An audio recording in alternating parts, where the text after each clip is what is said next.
y también en trabajo de cuerpo a través de la técnica de movimiento auténtico, que es una expresión de trabajo de cuerpo desde una perspectiva junguiana. Bueno, Inés, bienvenida. Muchísimas gracias por esta invitación y por estar aquí con nosotros.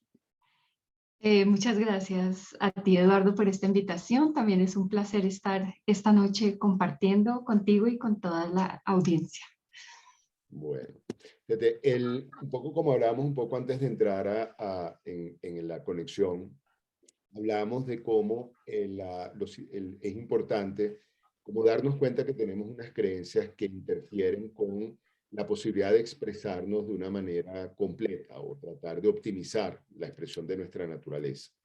Como muchas veces hay como un velo o hay una especie como de atrapamiento que muchas veces lo hemos sentido cuando en un momento determinado queremos fluir o hay situaciones o actividades que promueven ese fluir y sentimos como esa rigidez, esta interferencia que no permite como que ese fluir se dé de una manera espontánea, ¿no? Y cuando empezamos a tomar conciencia un poco ese diálogo interno o esa posibilidad de ver la dinámica que está en nuestro mundo interior, muchas veces ese bloqueo o interferencia o distorsión la podemos ubicar dentro de la dificultad en soltar una cantidad de voces que se manifiestan como mensajes que tenemos y que podemos reconocer desde muy temprano en nuestra vida. Entonces queríamos como un poco que compartas o que nos puedas compartir cómo ves tú eso, cómo lo reconoces, cómo ha sido tu experiencia dentro de esa situación. Pues mira, muy interesante lo que tú planteas, porque eso me remite a la persona, a la pregunta de quién soy yo. Y ese quién soy yo puede llegar a ser muy complejo, ¿no? Tú hablas de toda esta serie como de creencias y de distorsiones que nos van haciendo creer que nosotros somos una determinada persona o personalidad y resulta que de pronto uno se va encontrando que es muy complejo y que no es solamente una sola cosa y que a veces uno cree que es una, pero es otra. Y esto me remite a mí a ir como a realmente a cómo es la génesis de eso, cómo llega uno a identificar quién es uno, ¿no? Y realmente todos nacemos dentro de un campo familiar, sea el que sea, y esa familia tiene una historia, tiene unas dinámicas, eh, y el niño o la niña que llega ahí aterriza dentro de algo que ya está en movimiento, ¿no? Y a la vez, quien sea padre, madre o hagan las funciones paterna o materna, cada uno tiene como ese campo psíquico, ¿no? Entonces nosotros llegamos y inevitablemente va a ser uno u otro, ese ámbito, ese campo, y eso de alguna forma va moldeando y nos va dando una información de quién es uno, ¿no? Desde ahí es que se van gestando como esas creencias que muchas veces no tienen que ver con quién es uno realmente, pero que por cuestión casi que de sobrevivencia, de poder ser querido, aceptado, reconocido dentro de ese ámbito, uno se va moldeando dentro de esa atmósfera familiar. Entonces, cuando crecemos y eso se va como afianzando, creemos que somos eso, ¿no? Con lo cual nosotros nos identificamos y como tú dices, muchas veces nos vamos alejando de algo que es mucho más como genuino y auténtico en nosotros. A la vez, aquí me parece muy importante resaltar cómo eso también tiene un sentido. Puede que en un momento dado distorsione, distraiga, pero también nos da como un sentido de, bueno, finalmente fue ahí que nací, fue en esa atmósfera en la que yo crecí y eso fue lo que también me construyó. Entonces no quiero perder de vista el sentido que hay detrás de eso, ¿no? Si bien nos distorsiona y hay que hacer un trabajo para encontrar lo más genuino, creo que parte de la búsqueda es como el atravesar todo eso hace parte también de nuestro camino y en la psicología junguiana en lo que hablamos de nuestro proceso de individuación, ¿no? Y que necesariamente para poder llegar a eso más genuino y auténtico, es como que tenemos que atravesar todas esas creencias. Eso es parte como de la aventura y del trabajo que a veces también es muy doloroso, ¿no? Y fíjate, y yo te oigo y empiezan a aparecer ya como temas y elementos que son interesantes, ¿no?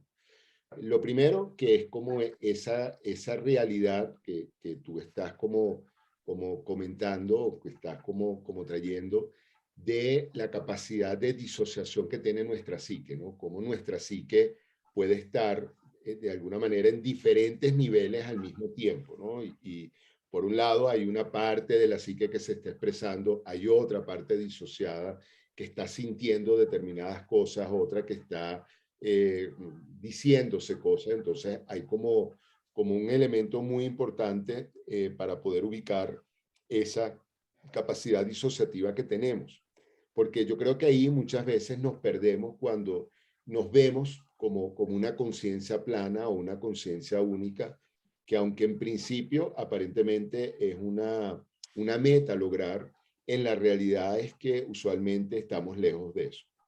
Y lo otro que te oigo, que me parece muy interesante, que es algo que hemos comentado en otros espacios, que tiene que ver cómo los seres humanos somos el único grupo animal donde en una manada pueden, con un papá y una mamá de una determinada especie, puede aparecer un hijo de otra especie totalmente diferente. Es como otra naturaleza.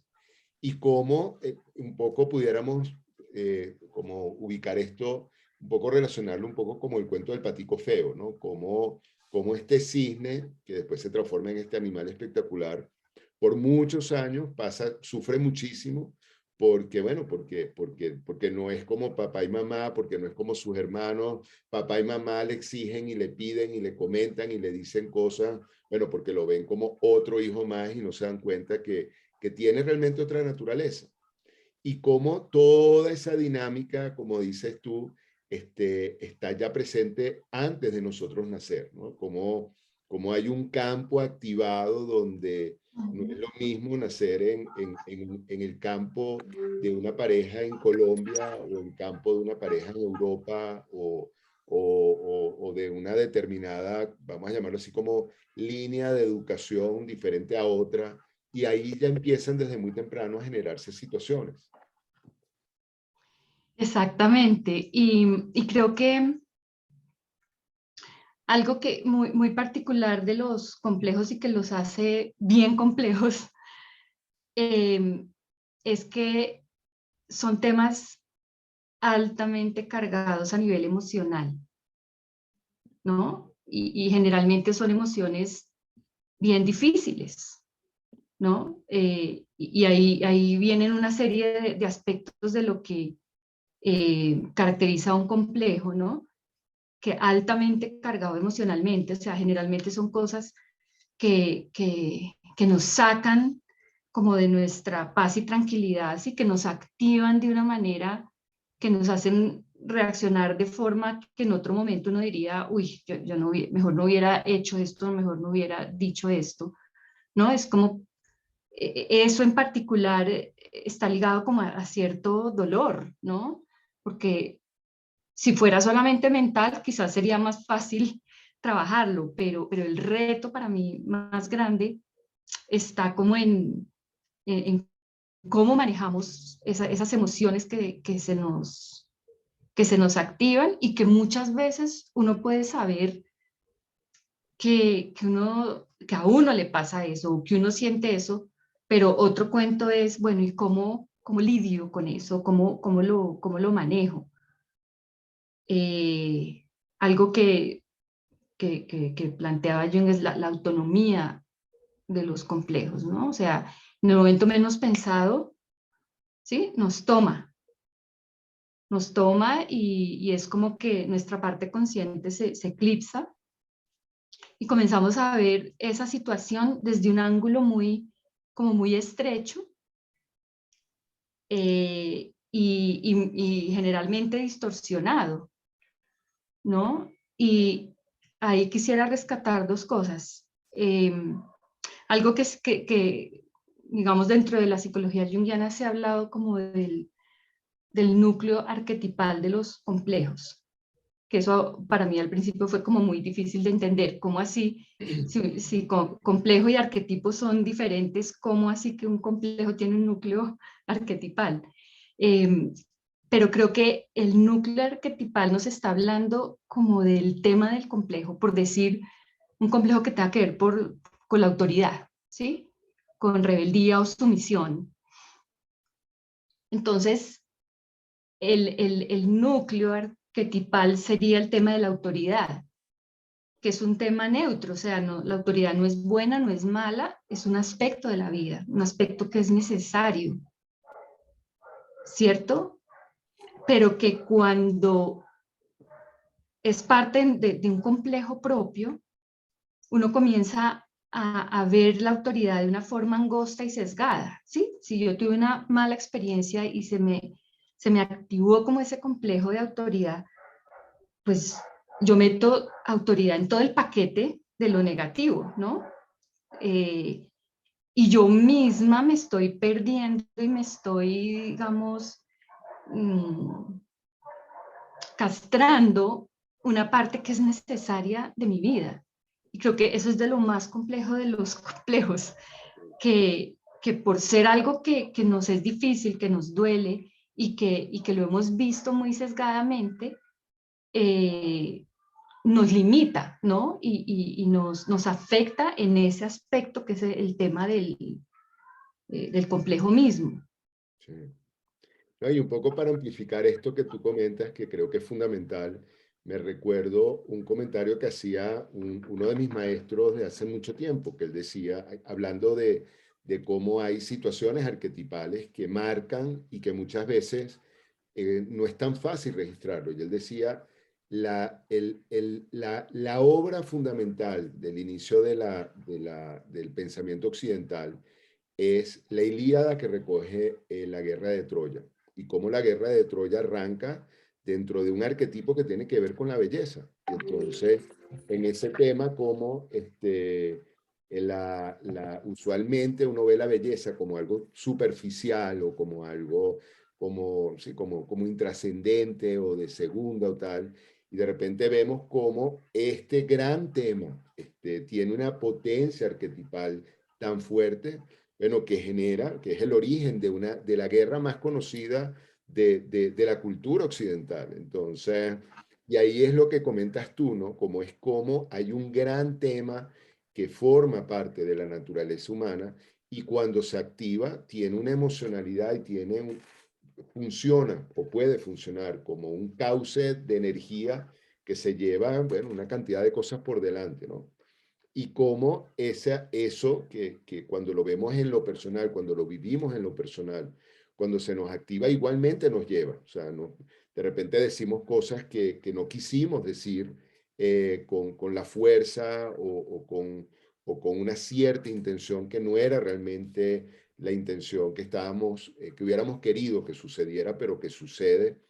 Y ahí es donde uno ve lo que comentas tú de la autonomía, ¿no? Como cuando el complejo se activa, definitivamente, bueno, hay un tema de una enorme dificultad como para poder, como tener, si no hay herramientas previas para poder tener cómo recogerlo, cómo atajarlo, cómo contenerlo. Y ahí yo no sé si tienes nos puedes hablar un poco de tu experiencia a partir de trabajo con cuerpo, de trabajo con arte, que son herramientas que de alguna manera nos aproximan a ver esta disociación de una manera particular y poder sí, como aproximarnos a ella de una manera diferente. Claro que sí, Eduardo. Justamente estaba pensando por ahí. Y mira que el complejo es básicamente una activación emocional muy fuerte Y las emociones nosotros las sentimos en el cuerpo. Entonces es algo que está enraizado y que surge en el cuerpo. ¿Sí? Lo que es emoción es un movimiento del cuerpo. Entonces, llevar nuestra conciencia al cuerpo es como un tesoro que nos abre como todo un territorio, ¿no?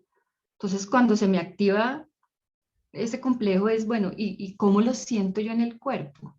¿Sí? ¿Cómo se siente en mi cuerpo? ¿En qué partes? Y cómo es como las diferentes texturas, sensaciones del cuerpo y cómo esas sensaciones en el cuerpo nos van remitiendo también a un estado emocional, como a, a toda una atmósfera que se genera internamente. Entonces, parte del trabajo es poder, o la manera en que yo lo trabajo es como poder explorar, por hacer un proceso de autoindagación, ¿no? De qué está pasando en mi cuerpo. A la vez sabemos que el cuerpo carga una cantidad de memorias de toda nuestra historia.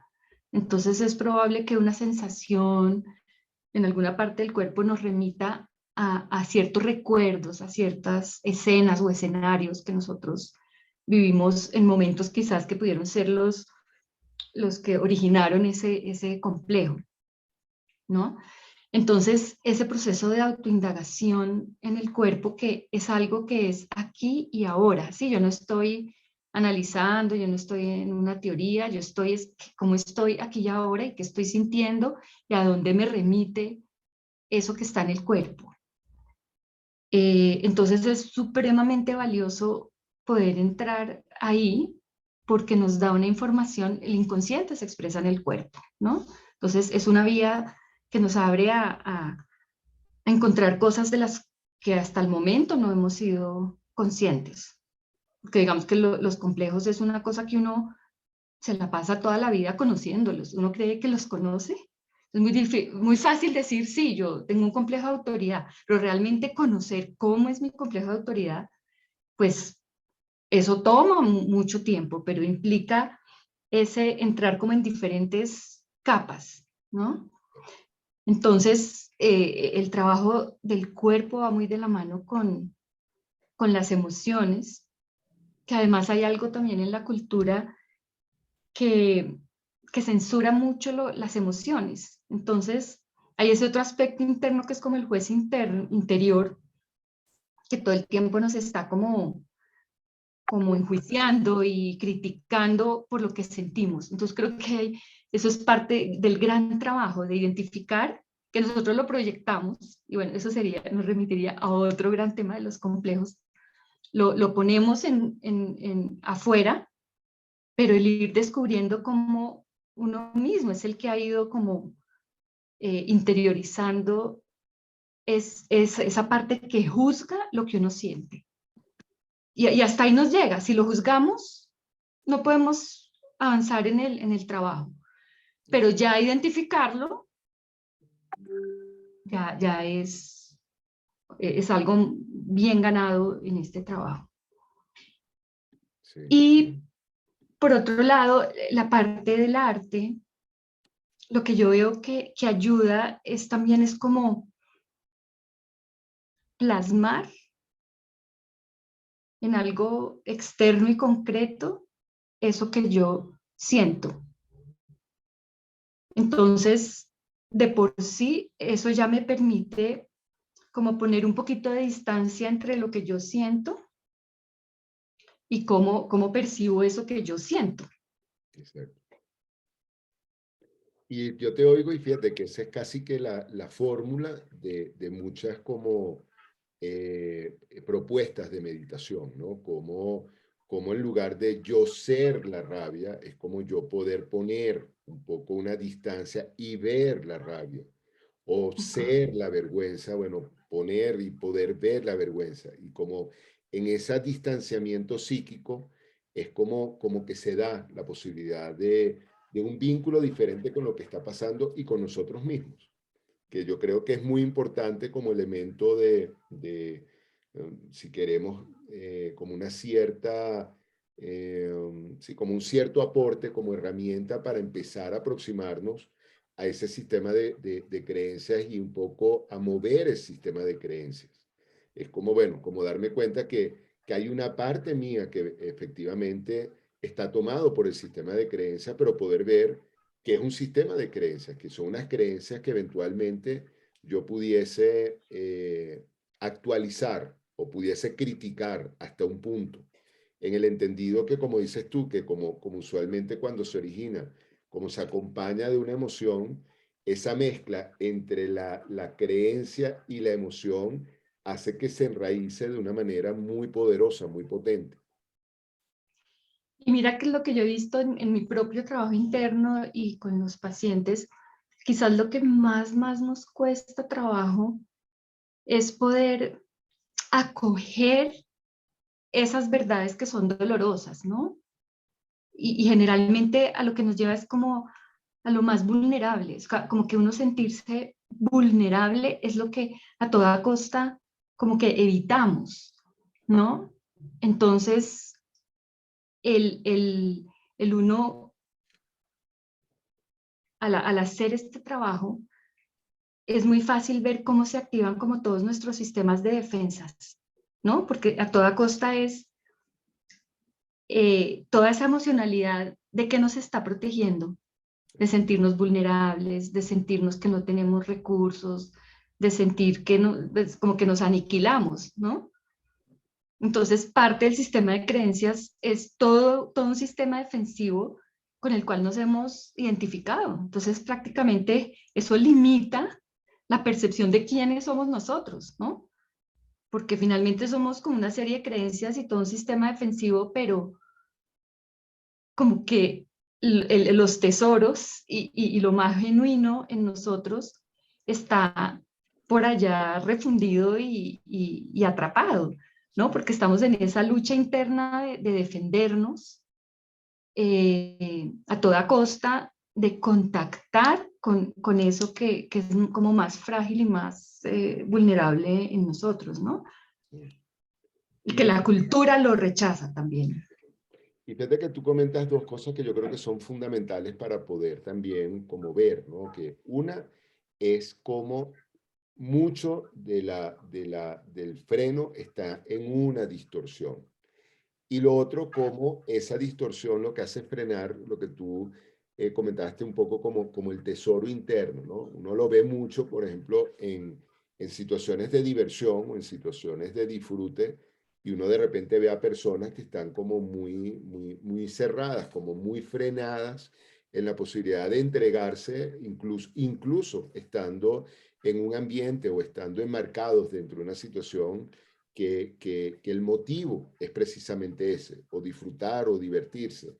Y uno ve cómo hay personas que están totalmente arropadas casi que con una camisa de fuerza que contiene esa, incluso uno ve como la energía tratando de salir, tratando de movilizar algo y la dificultad de la persona en que eso termine como de expresarse y en lugar de eso como aparece esa como freno que no le permite, ¿no? Entonces, y yo creo que esto que estás comentando tú es fundamental para ese trabajo de no solamente de conocernos a nosotros mismos, sino de ir encontrando un poco las grietas, los caminos que nos permiten que la expresión sea diferente y sea un poco más orgánica, como más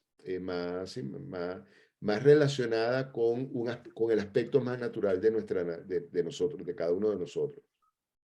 Claro, Eduardo, y además de este ejemplo que tú das de pronto de encerrarse y no poder expandirse, otra parte del sistema defensivo es la proyección, ¿no? Que es otro aspecto muy particular de los complejos, que es un tema que duele tanto que es muy difícil uno verlo en uno. Entonces lo vemos afuera en los otros, ¿no? Es como que lo que más repudiamos de nosotros, que es inadmisible verlo en uno, uno lo ve afuera y ahí es donde uno puede botar como toda esa emocionalidad, ¿no? La rabia o el miedo o el rechazo. Eh, y eso cómo nos trae una cantidad de problemas y de desafíos en las relaciones humanas, ¿no? Eh, Porque, es decir, yo no puedo asumir mi vulnerabilidad, como toda esa parte sombría, sino que la pongo afuera pues en los otros, ¿no? Y muchas veces cómo son los complejos los que acaban con los vínculos. Que ni Sí. siquiera son la totalidad de cada persona, sino los que se agarran son los complejos, son los que terminan hasta destruyendo vínculos, ¿no? Sí. ¿No? Y eso lo vemos con muchísima frecuencia en temas dentro de familias.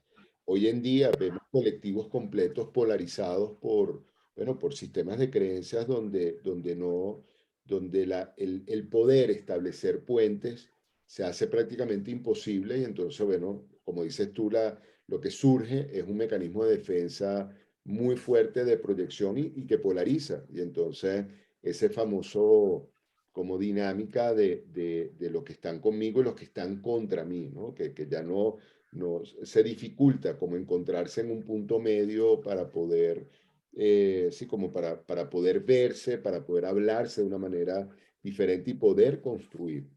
Y yo creo que, como dices tú, eso es fundamental en la construcción que tenemos de estructuras, de vínculos, de proyectos, porque están allí interfiriendo permanentemente con esa capacidad de enriquecer y enriquecernos, ¿no? Que es muy, muy, bueno, es el pan nuestro de cada día. Eso lo vemos es increíble. Y esto toca otro tema que es cómo los complejos se crean a partir de nuestras propias heridas, ¿no? Esta expresión que decimos respiramos por la herida, un complejo es eso, uno está respirando por la herida, porque es desde ese dolor, algo duele y eso es lo que genera el complejo, ¿no? Generalmente nos sentimos que o no somos reconocidos o somos excluidos o no somos valorados o no somos tenidos en cuenta. Eh, Generalmente los complejos mueven mucho eso, ¿no? Eh, entonces, pues es toda una vía que, o sea, si nosotros no trabajamos nuestros complejos, difícilmente vamos a poder conocernos y más aún llegar con lo que tú comenzabas, a nuestra verdadera naturaleza. Entonces ahí retomo lo que decía al principio de cómo el tema de nuestros complejos son temas cruciales, porque son como puntos neurálgicos que nosotros vamos a trabajar y que es necesario y que son parte de de nuestro ser, ¿no? Y que si no hacemos un proceso de evolución de conciencia, nos van a llevar como a vivirlo de una manera muy destructiva y autodestructiva, pero que si logramos ir atravesando todas estas capas defensivas y encontrando nuestras vulnerabilidades y tocando nuestras heridas, nos va a permitir trabajar desde esa parte que queda negada del complejo, ¿no? Que es la parte arquetípica creativa de ese aspecto, ¿no? Que creo que en últimas eso es lo que tenemos que trabajar, ¿no? Como a lo que apunta Sí. todo este trabajo. No, y me encanta y te agradezco mucho cómo ese cierre, ¿no? Cómo volvemos ese elemento de donde iniciamos, ¿no? Y cómo a partir de una pregunta y de una observación, bueno, damos toda esta vuelta para llegar a esta, bueno, nuevamente con una visión diferente y con una amplificación.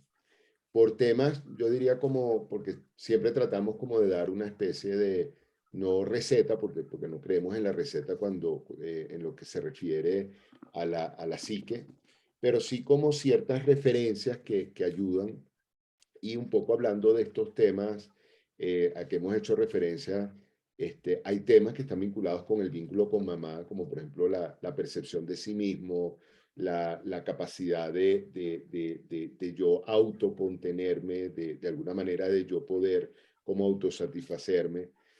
temas que tienen que ver con papá, uno de los que tú has comentado, el tema de la autoridad. Por otro lado, el tema de que tanto me siento yo capaz de seguir adelante o de construir, o cómo evalúo yo cuando me ponen un límite, ¿no? Algo que es tan natural y tan necesario en la convivencia e incluso en el movimiento de uno en las diferentes territorios en que nos expresamos, cómo saber que hay límites es fundamental. Cómo el tema del dinero termina siendo un tema, bueno, que casi que le toca, es un tema universal, o sea, uno, porque se tiene o porque no se tiene, es un tema universal. El tema de la percepción física de uno mismo, bueno, que uno lo ve bueno, en estas empresas millonarias que viven precisamente de ese tema. El tema sí, de qué tanto me siento yo como que puedo verme simétrico con otras personas o me muevo hacia la inferioridad o hacia la superioridad. Y entonces aquí vamos como viendo diferentes temas que podemos identificar en nosotros porque con lo que tú decías, nosotros podemos aproximarnos a esas creencias de una manera diferente, pero siguen ahí. Entonces, ¿cómo las podemos identificar en nosotros? ¿Cómo las podemos identificar alrededor? Y ser un poco, yo diría que a lo mejor un poco más compasivos frente a esa situación, ¿no? Que no es el tema desde el juicio, que entonces que claro, es que el otro o la otra hace tal cosa, sino poder aproximarnos desde, mira, bueno, eso nos hace humanos. Y mira, esto que acabas de decir es crucial porque como que nuestra tendencia humana es cómo me quito este complejo o cómo lo sano y cómo lo resuelvo de una vez por todas, ¿no? Porque obviamente es muy perturbador y nos genera sufrimiento. Y cuando tú dices ser compasivos, creo que es una clave que es lo que va a permitir que hagamos el trabajo, porque de lo contrario, lo que vamos a querer es como negarlo, ¿no? Entonces, ¿cómo lo resuelvo? ¿Cómo lo sano? ¿Cómo me lo quito? Y en la medida en que hagamos eso, más inconsciente lo vamos a como a reprimir más y con más fuerza va a empujar por un lado o por otro, ¿no? Y porque yo creo que el trabajo con los complejos es una forma de humanizarnos, ¿no? Cuando tú hablas de compasión, para mí es eso, cómo nos humanizamos, porque eso nos habla de nuestras fragilidades, nos habla de nuestros dolores, ¿sí? Nos habla de lo que es difícil. Entonces, el poder acoger y poder, que eso no es fácil, ¿no? Cómo sostener, cómo acoger esa percepción de uno mismo que no es ideal, que no es como de todos los valores que uno quisiera, que soy inteligente, soy fuerte, soy, bueno, todo lo que como uno quisiera, una percepción ideal. Creo que ahí es donde está la clave, ¿sí? Somos seres humanos, incompletos, eh, en proceso de toda la Exacto. vida, Sí. ¿no? No, y eso que acabas de decir creo que es fundamental y yo creo que es uno de los grandes aportes de Jung, cuando él hablaba del principio de individuación como una línea evolutiva, que eso también nos permite ser un poco también otra vez más compasivos, como, mira, como bueno, estamos en un proceso de hacernos, de conocernos, de asimilarnos, de aceptarnos y desde allí también poder conocer al otro, asimilar al otro, aceptar al otro y darnos cuenta que formamos parte, bueno, de la gran fraternidad, ¿no? Que eso uno lo oye y se dice tan fácil y nos damos cuenta que en la práctica es de las cosas más difíciles, de los retos más grandes que tenemos como seres humanos. Sí, y nos habla sobre todo de qué tanto hemos sido nosotros en términos de mirarnos en nuestros complejos, ¿no? Entre más como exigentes nos volvemos y más enjuiciadores es porque más necesitamos indagar y acoger todo eso, eh, que en cierta forma rechazamos adentro, ¿no? Algún autor junguiano, hablando de complejos, decía algo así: acogernos con verrugas incluidas. Exacto.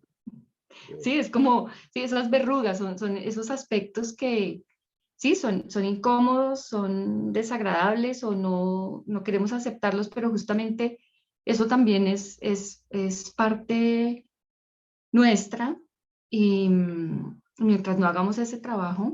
Sí. Por eso es que yo creo que esa herramienta que tú, bueno, que tú manejas, que es el movimiento auténtico, creo que es tan poderosa, ¿no? Porque todos queremos, cuando uno dice, bueno, muévase, todos queremos ser una especie de Nureyev o tener un movimiento grácil y armónico y de repente lo que nos sale es un tropiezo que casi que terminamos de narices en el piso. Y entonces, cómo ir como aceptando esas rigideces, esos nudos, esos conflictos y esas expectativas que muchas veces tenemos sobre nosotros mismos. Y darnos cuenta cómo muchas veces lo que tenemos son, bueno, una cantidad de cosas que nos limitan y que en la medida que los podemos, bueno, podemos encontrar caminos por los cuales fluye o pudiese fluir la energía de una manera diferente. Eso es lo que me encanta del movimiento auténtico, porque ahí no hay nada ni que está bien ni que está mal, ¿sí? No se espera nada, simplemente por eso es auténtico, es dejar que el cuerpo se mueva y todo lo que aparezca es bienvenido.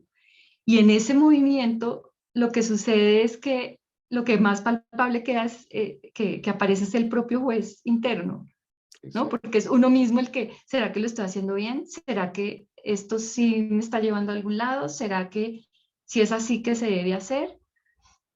Eh, y nos pone en evidencia esa otra creencia, ¿no? De que hay algo que está bien, hay algo que está mal. Cuando es un espacio para que todo lo que surja es acogido, es bienvenido y nos está dando algo, Sí, ¿no? Y ahí hay algo que me parece súper importante como una actitud en todo este trabajo y es cuando surge el juez, es como decir, a ver, más bien, ¿cómo me pongo curiosa? Sí, yo creo que la curiosidad es fundamental, ¿no? Porque el juez cierra posibilidades. Es así, está bien o está mal y ya cerró. La curiosidad es la que nos abre a todo ese proceso de autoindagación que es sin fin, ¿no? Porque siempre va a haber una pregunta, siempre va a haber algo que se abre el espectro de autoconocimiento. sí. Y me recuerda a lo que decía Rafael López Pedraza, que la curiosidad es la emoción más psíquica que hay. O sea, un poco la curiosidad de Psique hizo que la cosa se moviera, la curiosidad de las hermanas de Psique también genera movimiento. Y definitivamente es como yo creo que son de esas fuerzas que a uno, bueno, lo está invitando a asomarse, a ver cosas diferentes, lo está y cuando eso lo hacemos con nosotros mismos, abre todo un mundo de posibilidades nuevas y mucho más ricas. Es como la espaciosidad interior. Exacto. Los complejos nos cierran. Sí, el espacio es súper reducido porque siempre es lo mismo, es automático, se repite, nos lleva como a un circuito cerrado que siempre es lo mismo. Cuando uno abre la curiosidad, nos da espacio, ¿sí? Nos abre esa espaciosidad que es donde permite que algo nuevo surja, ¿no? Y que nos abra otras posibilidades de ese quién soy yo. Exacto. No, y yo creo que con esto que acabas de decir, creo que es un cierre fantástico para, porque creo que no es solamente el darme cuenta, sino es una invitación, bueno, en esa autoobservación a uno explorar y ver que hay técnicas como movimiento auténtico, como otras vinculadas con el arte que permiten esa exploración, eso que me encanta, que no lo había oído nunca lo de acercarse a esa espaciacidad, que me parece fantástico como imagen, ¿no? Como ese recorrer, ese espacio interior, ese espacio interno y poder encontrar y permitir sorprendernos con lo que vamos encontrando. Ujú, ujú. Entonces, bueno, no, te agradezco mucho, Inés, por habernos acompañado, por haber estado dispuesta a esto. Quería comentarles que tenemos varios problemas técnicos, entonces, pero que todos los comentarios que puedan tener los pueden dejar como comentarios del video, con la seguridad de que se los vamos a estar como amplificando, contestando. Desafortunadamente por ese problema técnico no tuvimos la posibilidad de interactuar con la audiencia, pero sé que han estado allí presentes y bueno, de alguna manera como atentos a este tema. Entonces te No, agradezco Eduardo. por la compañía, por el compartir. Creo que como siempre estos espacios permiten sí, como conocer, como ver desde otras visiones, otra vez cómo ese espacio se va recorriendo. Entonces, muchísimas gracias bueno, por haber aceptado la invitación y por habernos acompañado en la noche de hoy. A ti, Eduardo. Fue un espacio delicioso y espacioso.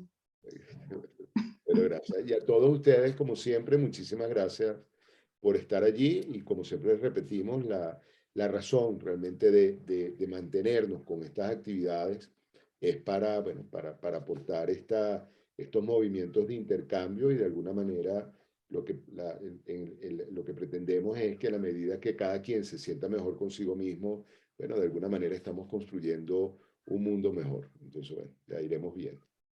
Hasta luego.